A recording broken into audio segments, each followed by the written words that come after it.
The lecture hall at Zentara Prime University fell silent the moment she walked in. Not the respectful quiet that typically greeted Professor Klax's xenoarchaeology seminars, but the kind of absolute terror-induced silence that happens when prey animals suddenly realize they're sharing space with an apex predator. Students of 17 different species stopped their conversations mid-sentence, their various breathing apparatus, communication membranes, and sensory organs, all simultaneously focusing on the newcomer. The human female moved with a fluid grace that made Klax's exoskeleton develop stress fractures just watching her. Her armor, if that's what the bone-plated ensemble could be called, clicked softly with each step, producing a rhythm that sounded disturbingly like the hunting calls of something that should have been extinct.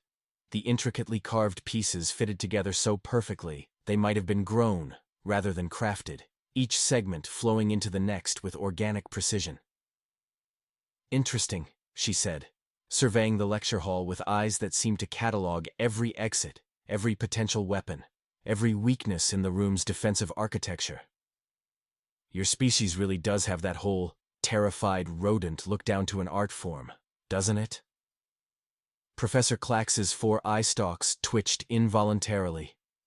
In 43 years of teaching, no student had ever made him feel quite so much like he was being evaluated for nutritional content. "Miss Tess Dexter," she replied, selecting a seat in the middle of the hall with the casual confidence of someone who'd never encountered a situation she couldn't handle with extreme violence. "I trust my enrollment paperwork is in order? I did have to make some adjustments to your standard forms." Klax consulted his datapad, though his hands were trembling slightly. The registration information seemed normal enough. Human female, age 24, previous education at something called Terra Military Academy, specializing in applied xenobiology, with a minor in interspecies relations. What concerned him was the addendum that had been appended to her file sometime after the original submission. The addendum that simply read, "Do not antagonize under any circumstances." Your attire is rather unconventional for an academic setting," Klax managed, his voice carrying only a slight tremor that he hoped she wouldn't notice. Tess glanced down at her armor with the expression of someone who'd forgotten she was wearing it. "This old thing? Family heirloom. My grandmother passed it down to me when I graduated from the academy. She always said education was the most important armor you could wear, but apparently she meant that metaphorically and literally." "It appears to be constructed from bone," observed student Vrix from the 3rd row, his reptilian head crest flaring with curiosity despite his obvious nervousness. "What species provided the raw materials?" "Oh, no," Tess replied casually. "This and that." Grandmother was quite the collector during her active service years. She had a real talent for acquiring interesting specimens from her various assignments. Professor Klax felt his survival instincts begin screaming warnings in languages he didn't recognize. There was something about the way she said, "acquiring specimens," that suggested it hadn't involved purchasing them from reputable dealers. "Perhaps we should begin today's lecture," he suggested, eager to focus attention on anything other than the increasingly disturbing implications of his newest students' fashion choices. "Today we'll be discussing the archaeological evidence for extinct megafauna on various worlds, particularly apex predators that shaped the evolution of intelligent species." "How fascinating," Tess said, leaning back in her chair with obvious interest. "I do love a good predator discussion." Klax activated the holographic projector, displaying the 3-dimensional image of a creature that had haunted the nightmares of his species for millennia. The Drak'thul stood nearly 4 meters tall at the shoulder, its elongated skull housing rows of teeth designed for crushing starship hulls. 6 limbs ended in claws that could penetrate standard body armor, while its tail bore a cluster of bone spikes capable of penetrating reinforced concrete. "The Drak'thul," Klax announced, "extinct for approximately 3,000 years, was the apex predator of our homeworld. Archaeological evidence suggests that early Zentarans evolved their current exoskeleton structure specifically as protection against these creatures.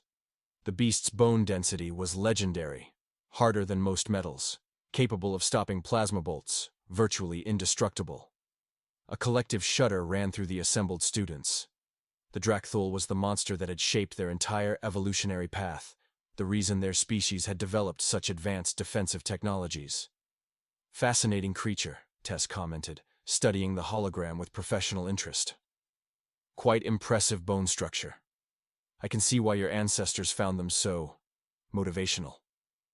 The archaeological record indicates that Drak'thul hunted in coordinated packs, Klax continued, warming to his subject despite his unease. They were capable of complex tactical reasoning and often used psychological warfare to paralyze prey before attacking. Their presence shaped not just our physical evolution, but our entire social structure. Psychological warfare? Tess sounded intrigued. How delightfully civilized of them. Indeed, they would often surround their prey and produce hunting calls designed to trigger panic responses. The sounds were carefully calibrated to induce maximum terror, causing victims to freeze rather than flee. Tess nodded appreciatively. Grandmother always said that the best hunts were the ones where dinner came to you. The uncomfortable silence that followed this statement stretched for approximately 17 seconds before student Klax, a gelatinous blob whose species communicated through color changes, managed to formulate a question. His surface was currently cycling through shades that roughly translated to confused terror mixed with morbid curiosity. "Miss Dexter," Klax burbled, "your grandmother was a hunter?" "Among other things," Tess replied cheerfully. "She had quite an adventurous career: military service, diplomatic missions, scientific expeditions, the occasional pest control assignment. She always said variety was the spice of life." Professor Klax was beginning to suspect that pest control was another one of those phrases that meant something entirely different when humans used it. "What precisely did your grandmother's military service involve?" "Oh, you know how it is with the military. Go here, eliminate that, secure this, make sure certain species learned proper manners, standard peacekeeping activities." "Eliminate?" Klax's voice cracked slightly. "Well, you can't negotiate with everyone," Tess explained reasonably. "Some species require more direct forms of communication. Grandmother was particularly gifted at explaining complex political concepts through practical demonstrations. Student Brex, whose species had evolved from communal hive insects, raised one of her antenna arms." "What sort of practical demonstrations?" "The kind that left lasting impressions on entire civilizations," Tess said with obvious pride. She had a real talent for making her point clearly and efficiently, very educational for all parties involved. The holographic Drak'thul continued its silent prowl around the lecture hall, its projected form moving with the predatory grace of a creature that had never known fear. Klax found himself comparing its movement patterns to the way his newest student had entered the room, the same fluid confidence, the same sense of absolute territorial dominance. "The interesting thing about the Drak'thul," he continued, trying to regain control of his lecture, "is that despite their fearsome reputation, they appear to have been highly intelligent. Some archaeological evidence suggests they may have developed primitive tool use and even basic technological concepts." "Intelligence and lethality often go hand in hand," Tess observed. "The smartest predators are usually the most dangerous ones." "Indeed. However, the species went extinct quite suddenly about 3,000 years ago. The archaeological record suggests some sort of catastrophic event, though we've never been able to determine the exact cause. They simply disappeared." "How curious," Tess said, though her tone suggested she found it more amusing than mysterious. "These things do happen, though. Apex predators can be surprisingly fragile when the ecosystem shifts." "What sort of ecosystem shift could eliminate such a dominant species?" asked student Vrix. "Oh, any number of things," Tess replied casually. "Climate change, resource depletion, the arrival of a more efficient predator. Sometimes the old apex gets replaced by something newer and more adaptable." Professor Klax felt a chill run through his exoskeleton that had nothing to do with the lecture hall's temperature control. More efficient predator? "Evolution never stops," Tess explained with the patience of someone talking to a particularly slow child. "New species arrive, existing species adapt, the food chain rearranges itself. It's really quite beautiful when you understand the bigger picture." The holographic Drak'thul chose that moment to let out a hunting call. a bone-chilling sound that the projection system faithfully reproduced with full acoustic fidelity. The assembled students recoiled instinctively, their various species' flight responses triggering simultaneously. Tess, however, tilted her head and listened with obvious appreciation. When the sound finished echoing through the hall, she smiled. "That's quite good, very authentic. Though the pitch is a bit off, the real ones had a deeper resonance in the lower registers." The silence that followed could have been measured in geological epochs. The real ones?" Klax whispered. "Well, yes. You don't think I'd wear armor made from fake Drak'thul bones, do you? That would be terribly gauche." Every student in the lecture hall turned to stare at Tess's armor with new understanding. The intricate bone plates suddenly took on an entirely different significance. The elaborate carvings weren't decorative. They were the natural formations that had made Drak'thul bones so incredibly strong. The way the pieces fitted together wasn't artistic license, it was anatomical accuracy. That's impossible," Student Kex burbled, his gelatinous form cycling through colors that didn't exist in any known language. "Drak'thul have been extinct for 3 millennia. On your homeworld, yes," Tess agreed. "But you know how it is with successful species. They tend to spread out, find new territories, adapt to different environments. Space is a big place, after all."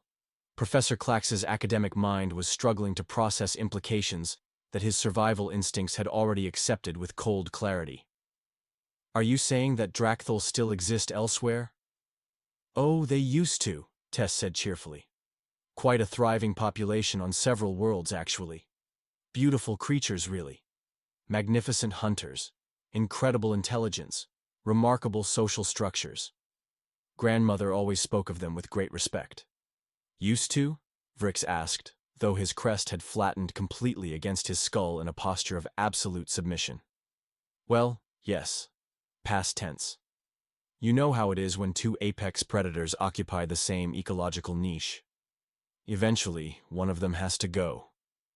The implication hit the lecture hall like a plasma bomb. "Your grandmother," Klax said slowly, his voice barely audible, "hunted Drak'thul." "Among other things," Tess confirmed. "She always said it was important to stay active after retirement, kept her skills sharp, provided interesting travel opportunities, helped maintain the natural balance of the galaxy." Student Brex's antenna arms were now vibrating at frequencies that suggested imminent psychological collapse. "She hunted the most feared predator in known space, as a hobby?" "Well, not just as a hobby," Tess clarified. "There was also the practical aspect. Drak'thul bones make excellent armor, you see. Lightweight, incredible durability, natural shock absorption. Very popular among professionals who need to maintain both mobility and protection." "Professionals?" Klax asked, though he was beginning to suspect he really didn't want to know the answer. "Military specialists, diplomatic protection services, the occasional freelance problem solver," Tess listed casually.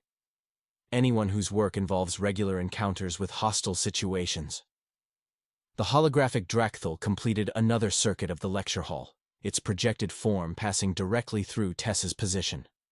For a moment, the 2 apex predators occupied the same space, one long extinct, the other wearing its bones as casual attire. "The armor is quite comfortable, actually," Tess continued, apparently oblivious to the psychological trauma she was inflicting on the assembled students. "Grandmother had it custom fitted, of course. She always said that proper equipment was the foundation of any successful career." "What exactly was your grandmother's career?" Student Kex managed to ask. His color cycling had settled into a shade that roughly translated to, "Please don't eat me." "Oh, she was in education," Tess replied brightly, though she preferred a more hands-on approach than traditional academic methods. She believed in teaching through direct experience rather than theoretical discussion. Professor Klax's 4 eye stalks focused on his newest student with the intensity of someone trying to solve a puzzle that might determine his continued existence. "What kind of education?" "Species relations, primarily," Tess explained. She specialized in helping aggressive civilizations understand their place in the galactic community. Very effective teacher. Her students never forgot their lessons.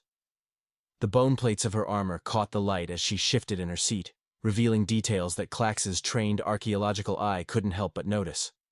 The natural ridging patterns, the density gradients, the microscopic surface textures that indicated extreme age and repeated stress testing. Real Drak'thul bones. Definitely real. And not just any Drak'thul. These came from a mature specimen, probably Pack Alpha, given the size and bone thickness. "Miss Dexter," he said carefully, "might I ask what you hope to learn in my xenoarchaeology program?" "Oh, you know," she replied with casual interest. "Family history, mostly." Grandmother left quite a collection of artifacts from her various assignments, and I thought it might be interesting to learn more about their origins and cultural significance. Collection of artifacts? Bones, mostly. Some weapons, a few pieces of jewelry, the occasional skull. She was quite the collector during her active years. Said it helped her remember important lessons about galactic civilization. Student Vrix made a sound that his species typically reserved for witnessing the heat death of the universe. Skulls? Trophy collecting was a tradition in her unit, Tess explained matter-of-factly.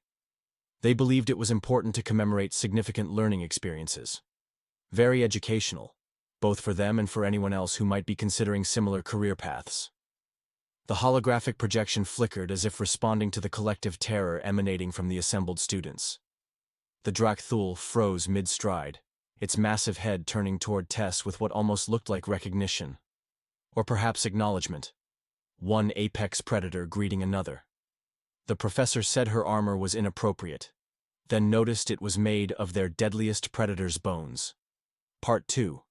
The holographic Drak'thul remained frozen in its acknowledgement pose for exactly 3.7 seconds before Professor Klax managed to regain enough motor control to switch off the projector. The sudden absence of the terrifying predator did nothing to ease the tension in the lecture hall, particularly since everyone present had just realized they were sharing space with something potentially far more dangerous. "Well," Tess said cheerfully, apparently oblivious to the existential crisis she'd triggered in 17 different species. "That was quite a good simulation, very lifelike. Though you might want to adjust the scent generators. Real Drak'thul had a much more complex pheromone signature." Student Kex's gelatinous form had settled into a color that roughly translated to, "Please let this be a nightmare I can wake up from." Scent generators? Fear response triggers, Tess explained helpfully. Grandmother always said the psychological component was just as important as the physical threat. A properly terrified opponent makes fewer tactical errors. Professor Klax's academic curiosity warred briefly with his survival instincts before losing decisively. "Miss Dexter, perhaps we could discuss your educational background in more detail.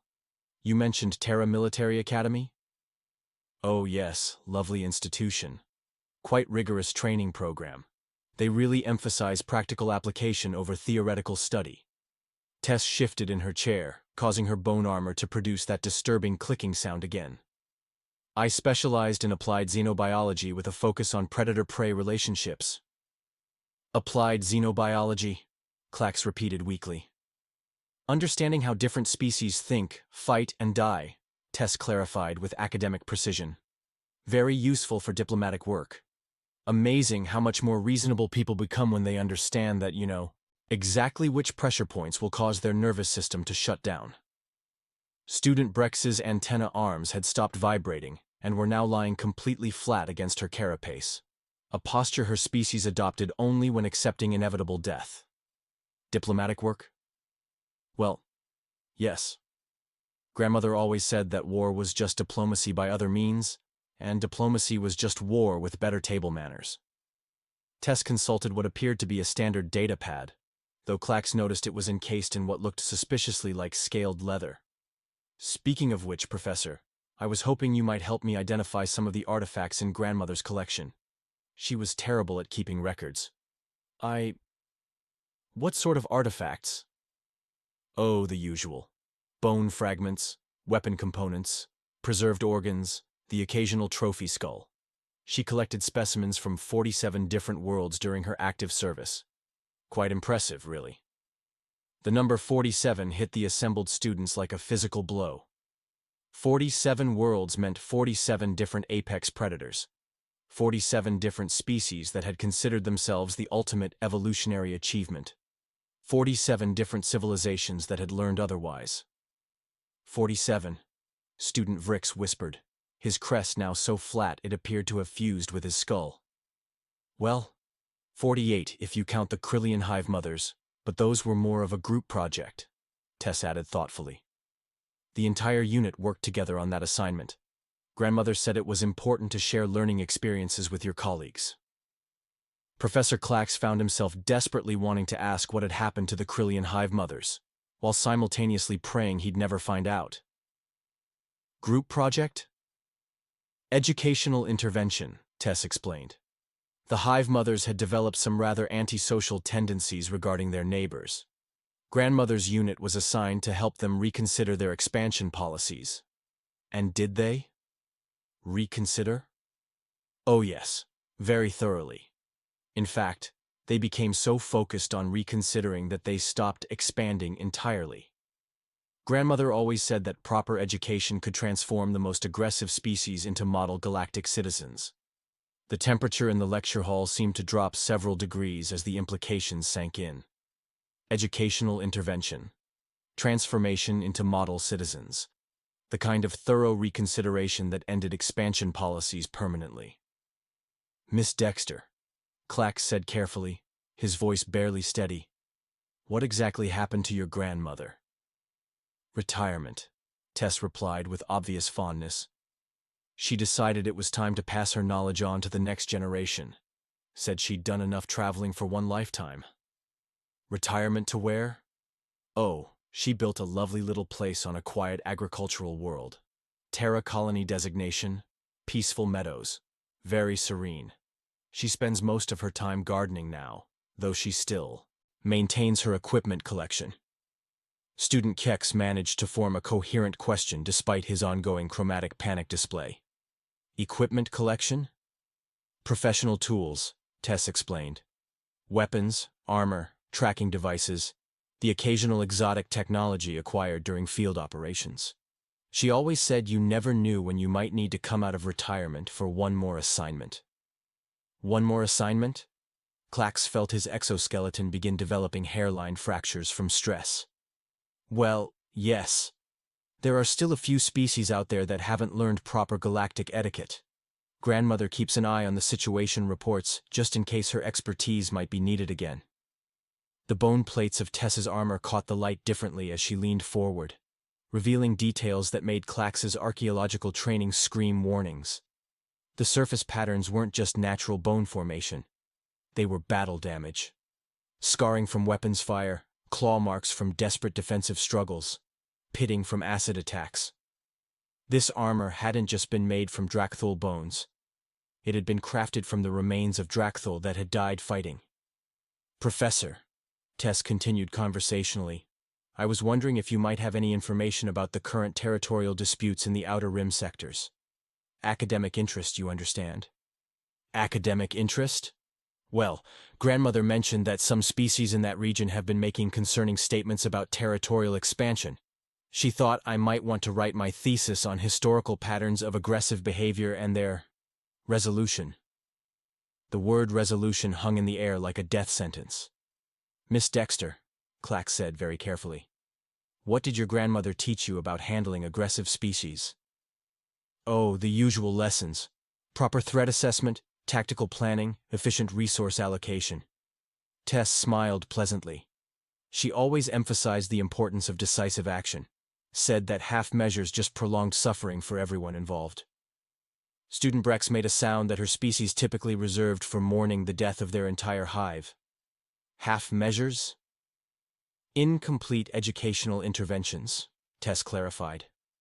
When you don't fully commit to helping a species understand their place in galactic civilization, you end up having to repeat the lesson later. Much more efficient to provide comprehensive instruction the first time. Comprehensive instruction, Klax repeated numbly. Total behavioral modification, Tess explained with the patience of someone discussing basic educational theory. You have to address not just the immediate aggressive behaviors, but also the underlying cultural attitudes that enable them. Otherwise, the problematic tendencies just resurface later. Professor Klax suddenly understood why the registration system had appended "Do not antagonize under any circumstances" to this student's file. He also understood why the message had appeared after her original enrollment, suggesting it had been added by someone who'd learned about her background through channels that probably didn't appear on any official documentation.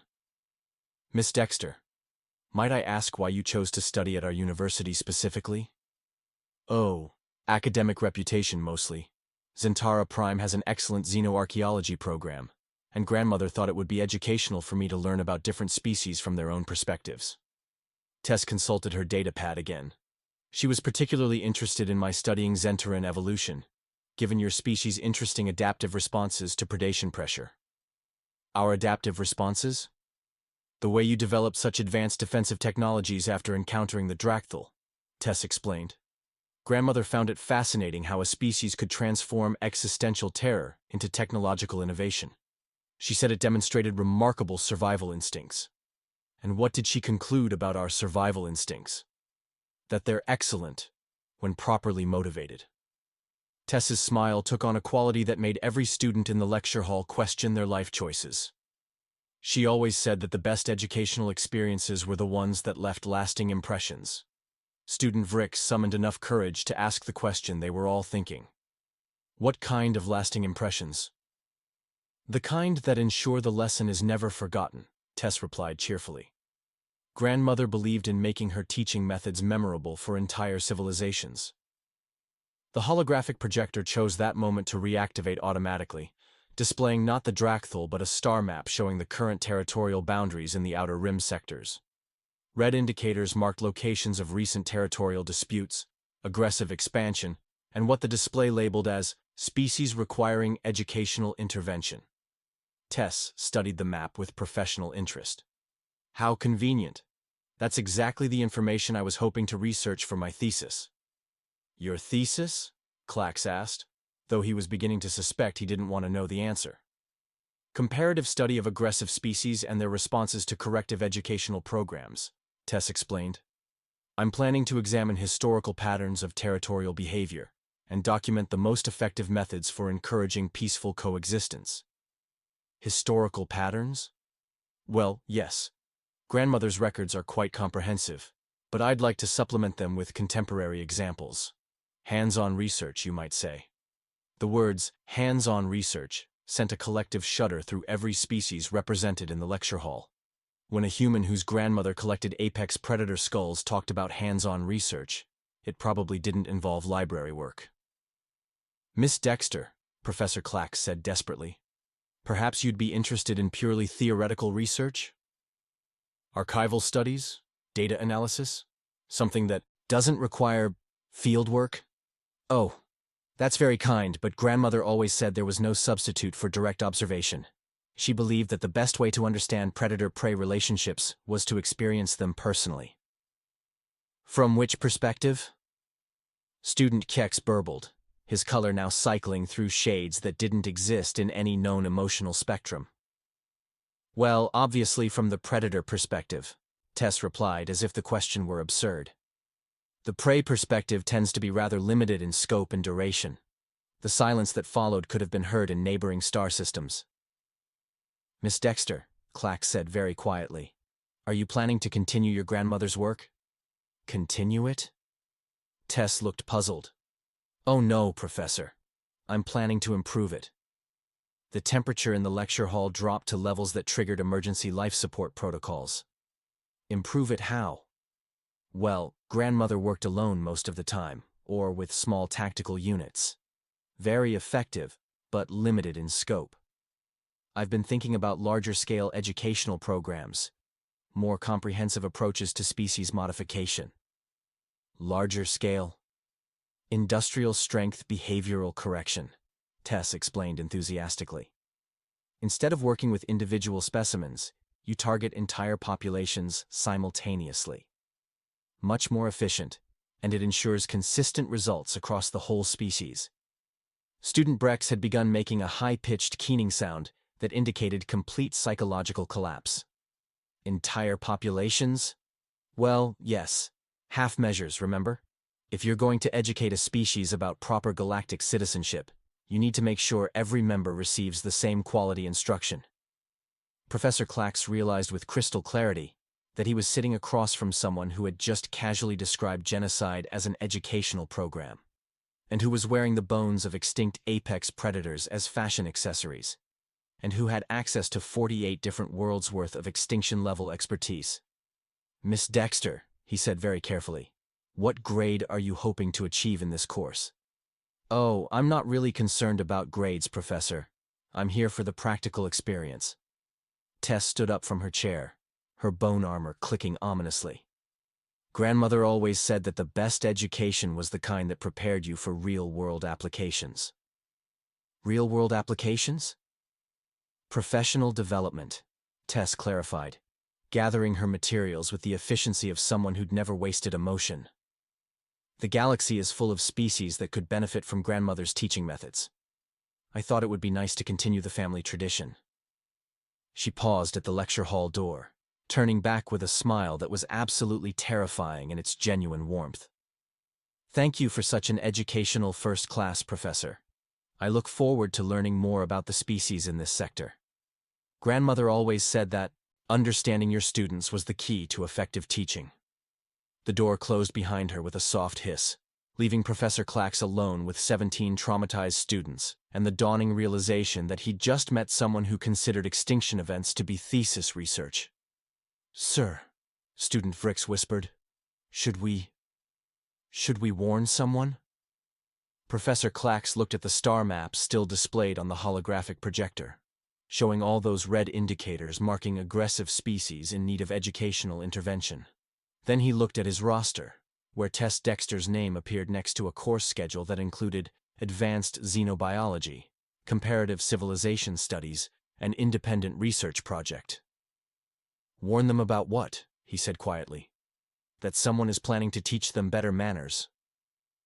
Outside, the sound of bone armor clicking down the corridor faded into the distance, leaving behind only the memory of sharp teeth and the uncomfortable feeling that the galaxy was about to receive an education it would never forget. The really terrifying part, Professor Klax realized, was that she was probably going to be an excellent student.